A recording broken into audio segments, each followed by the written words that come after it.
নমস্কাৰ, আপোনালোক সকলোকে মোৰ ইউটিউব চেনেলত স্বাগতম জনাইছোঁ আৰু আপোনালোকৰ কাৰণে লৈ আহিছোঁ আজি এটা খুবেই গুৰুত্বপূৰ্ণ খবৰ।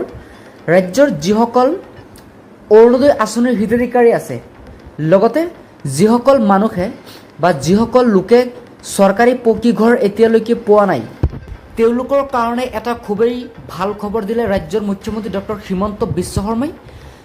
প্ৰথম খবৰটো হৈছে যে অৰুণোদয় আঁচনি, যিহেতু ৰাজ্যৰ মুখ্যমন্ত্ৰীয়ে কেইবাদিন ধৰি কৈ আছে যে অৰুণোদয় হিতাধিকাৰী মহিলাসকলক একেলগে 9,000কৈ টকা প্ৰদান কৰা হ'ব।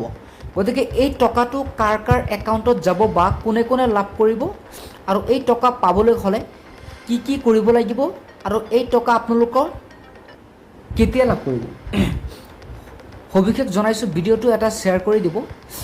আপোনালোকে এই টকাটো যিহেতু মুখ্যমন্ত্ৰীয়ে ক'লে দিব বুলি, গতিকে 10 মাৰ্চৰ ভিতৰতেই আপোনালোকে এই টকাটো লাভ কৰিব। অৰুণোদয় আঁচনিৰ 9,000 টকাটো লাভ কৰিব আপোনালোকৰ বেংক একাউণ্টত। গতিকে আপোনালোকে কেইটামান কাম কৰিব লাগিব।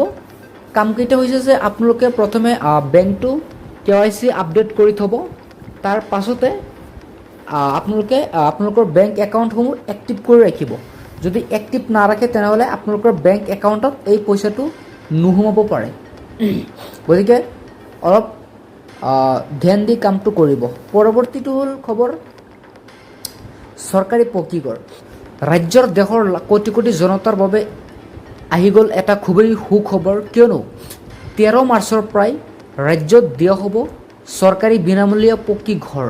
গতিকে এই ঘৰ চাহ শ্ৰমিকসকলক ভূমি পট্টা দিয়াৰ লগতে এই ঘৰসমূহ দিয়া হ'ব। 13 মাৰ্চৰ পৰা চাহ শ্ৰমিকসকলক ভূমি পট্টা দিয়া হ'ব। তাৰ পাছতেই চৰকাৰী পকী ঘৰো তেওঁলোকক দিয়া হ'ব।